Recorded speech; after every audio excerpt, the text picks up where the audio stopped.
नमस्कार, जय हिंद। मैं मोहन पाठक और आज हम बात करेंगे पॉस एक्ट के बारे में। क्या है पॉस एक्ट, क्यों आजकल ये चर्चा का विषय बना हुआ है, इस पर पूरा डिटेल में बात करेंगे। तो उससे पहले हम एक अटल बिहारी वाजपेयी की कुछ लाइनें हैं जिसको हम आपको बताना चाहेंगे। शिक्षा के द्वारा व्यक्ति के व्यक्तित्व का विकास होता है।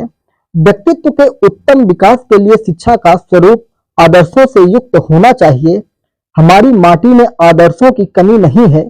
शिक्षा द्वारा ही हम नव युवकों में राष्ट्र प्रेम की भावना जागृत कर सकते हैं। तो पूर्व प्रधानमंत्री भारत सरकार अटल बिहारी वाजपेयी जी की ये कुछ लाइनें थी। आइए अब हम बात करते हैं पॉस एक्ट के बारे में। पॉस एक्ट क्या है, तो सबसे पहले हम जानेंगे पॉस एक्ट अधिनियम 2013 के बारे में।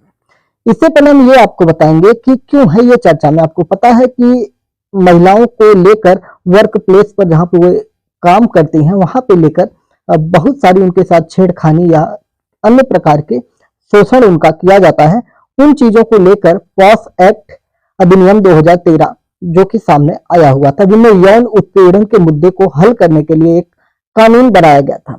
इसी पे हम चर्चा करेंगे। आपको पता होगा कि जंतर मंतर पर इस समय कुछ पहलवानों द्वारा वहां पे भारत सरकार के कुश्ती अध्यक्ष के ऊपर आरोप लगाए गए हैं। कैसे आरोप लगाए हैं? यौन शोषण के आरोप लगाए गए हैं और उसी के तहत वो वहां पे धरना प्रदर्शन कर रहे हैं और उनकी अपनी जो मांग है वो उनके अनुसार पूरी नहीं हो पा रही है। तो ये सारी चीजें इन्हीं वजहों की वजह से ये मुद्दा बना है और एक गोवा का मुद्दा था, उसको लेकर बना हुआ था। आइए पहले हम जान लेते हैं कि पॉस अधिनियम 2013 है क्या।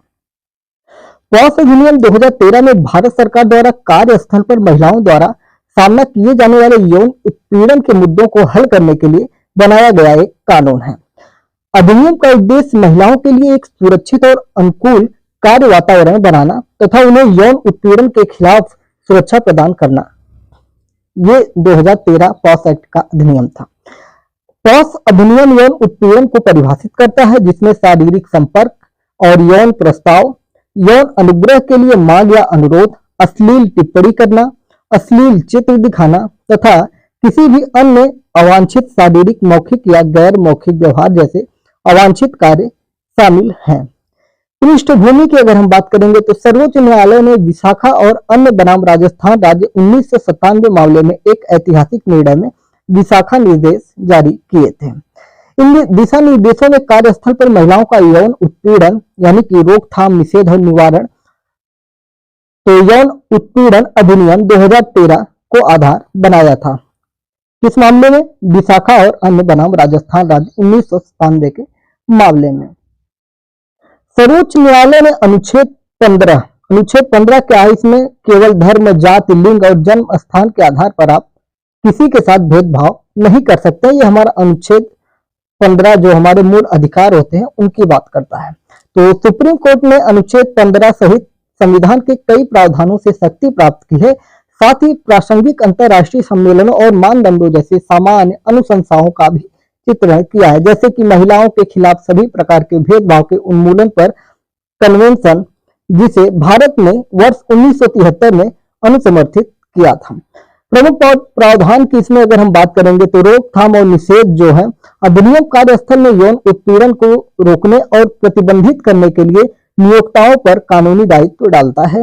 आंतरिक शिकायत समिति यानी कि आईसीसी यौन उत्पीड़न की शिकायतें प्राप्त करने और उनका समाधान करने के लिए नियोक्ताओं को 10 या अधिक कर्मचारियों वाले प्रत्येक कार्यस्थल होते हैं वहां पे इन लोगों के लिए एक कमेटी बनाने का सुझाव दिया गया है।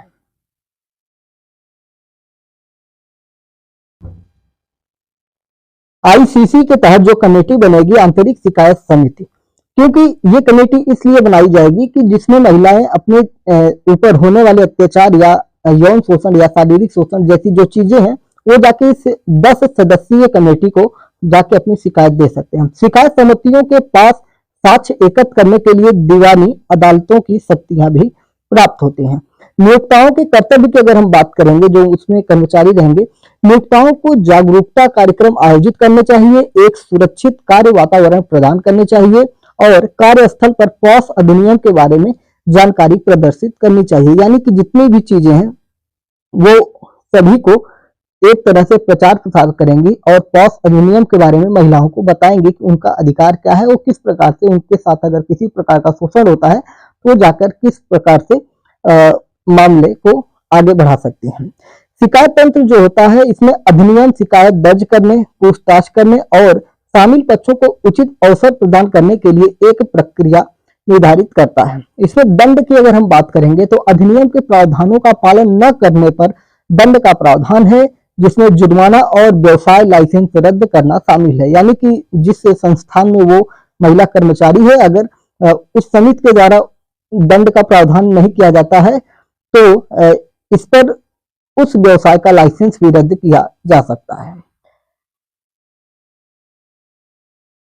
अगर हम बात करेंगे कि कार्यस्थल पर यौन उत्पीड़न पर क्या हमारे जस्टिस वर्मा की बातें हैं, क्या उनकी समिति की सिफारिशें हैं, उस पर थोड़ा सा एक नजर हम बनाएंगे।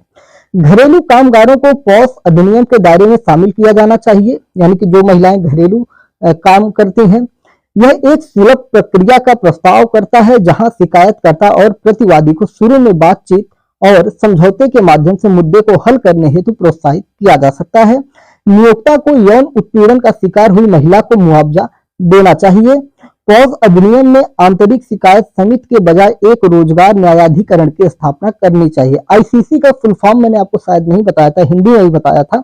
इसका पूरा नाम होता है इंटरनल कंप्लेंट कमेटी, ठीक है, आंतरिक शिकायत समिति। चलिए, महिला सुरक्षा से संबंधित अगर अन्य पहलुओं की बात करेंगे तो वन स्टॉप सेंटर योजना आई थी, स्वाधार था, नारी शक्ति पुरस्कार था। वन स्टॉप सेंटर योजना थी, फिर उसके बाद एक उज्ज्वला करके था जिसमें तस्करी की रोकथाम और बचाव, तस्करी तथा वाणिज्यिक यौन शोषण के पीड़ितों के पुनर्वास एवं पुनः एकीकरण हेतु व्यापक योजना थी। स्वाधार जो था इसमें कठिन परिस्थितियों में महिलाओं हेतु योजना थी। नारी शक्ति पुरस्कार जो था ये था। राजस्थान में कई योजनाएं इस प्रकार की भी चलाई गई हैं। चर्चा में क्यों है, तो चर्चा में हमने आपको बताया कि अभी पीछे जो जंतर मंतर पे धरना हो रहा है, ये सारी चीजें इसमें शामिल होंगी। तो इसमें अगर हम बात करेंगे तो हाल ही में एक फैसले में सर्वोच्च न्यायालय के ने कार्यस्थल पर महिलाओं के यौन उत्पीड़न रोकथाम, निषेध और निवारण prevention of sexual harassment act POSH अधिनियम 2013 के कार्यान्वयन को लेकर चिंता व्यक्त की है। यानी कि जिस प्रकार से महिलाओं के साथ यौन उत्पीड़न हो रहे हैं, क्या ये अधिनियम जो है अधिनियम 2013 पॉस एक्ट का क्या ये सही से काम कर रहा है या नहीं कर रहा है, इन सारी चीजों लेकर सुप्रीम कोर्ट ने अपना चिंता व्यक्त किया हुआ है।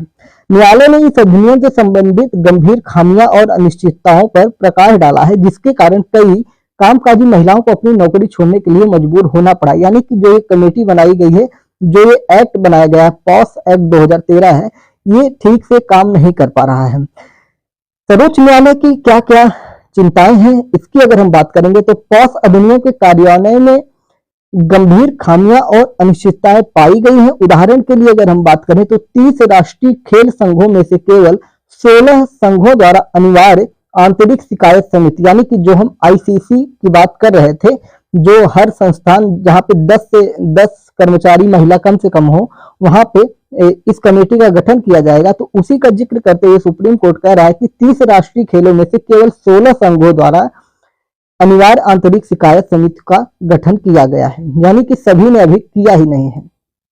तो किस प्रकार से न्याय प्रणाली बन सकती है? यह पॉस अधिनियम को लागू करने के लिए जिम्मेदार राज्य के अधिकारियों, सार्वजनिक प्राधिकरणों, निजी उपक्रमों, संगठनों और संस्थानों पर खराब प्रभाव डालता है। इन खामियों के कारण महिलाओं के आत्मसम्मान, भावनात्मक कल्याण और शारीरिक स्वास्थ्य पर भी नकारात्मक प्रभाव पड़ता है। इसके अतिरिक्त यह महिलाओं को यौन उत्पीड़न की घटना की रिपोर्ट करने से हतोत्साहित करता है, क्योंकि इसके परिणाम के बारे में अनिश्चित होती हैं और उनमें व्यवस्था को लेकर विश्वास की कमी भी होती है। यानी कि महिलाएं अपनी जो रिपोर्ट होती है उसे सरकार तक पहुंचाने में या कोर्ट तक पहुंचाने में ही विफल होती हैं, उन्हें इस पे विश्वास नहीं हो पाता है। सिफारिशें क्या क्या की गई हैं उन पे अगर हम एक दृष्टि डालेंगे तो यदि कार्यस्थल का माहौल शत्रुतापूर्ण, संवेदनशील और अनुत्तरदायी बना रहता है तो अधिनियम केवल औपचारिक बनकर रह जाएगा। कार्यस्थल पर महिलाओं की गरिमा और सम्मान सुनिश्चित करने हेतु अधिनियम को प्रभावशाली रूप से लागू किया जाना चाहिए। प्रासंगिक निकायों के अधिनियम के तहत आईसीसी स्थानीय समितियों एलसी जिसे कहते हैं और आंतरिक समिति जिसे आईसी के नाम से जाना जाता है का गठन किया है या नहीं किया है, यह सत्यापित करने के लिए एक समयबद्ध अभ्यास प्रक्रिया की भी आवश्यकता होती है। निकायों को अपनी संबंधित समितियों का निवारण अपनी वेबसाइट पर प्रकाशित करने का निर्देश दिया गया है। सर्वोच्च न्यायालय ने सरकारी मंत्रालयों निकायों को अधिनियम 2013 के आदेशों का पालन करने के लिए 8 सप्ताह का समय दिया है। तो ये रही पूरे पॉस एक्ट की बात जो हमने आपको बताई।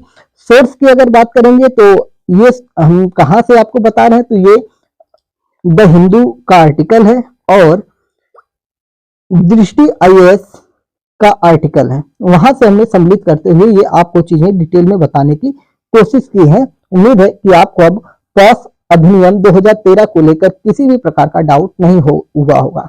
तो चैनल पर नए हैं तो चैनल को सब्सक्राइब जरूर करिएगा। जय हिंद, नमस्कार, भारत माता की जय।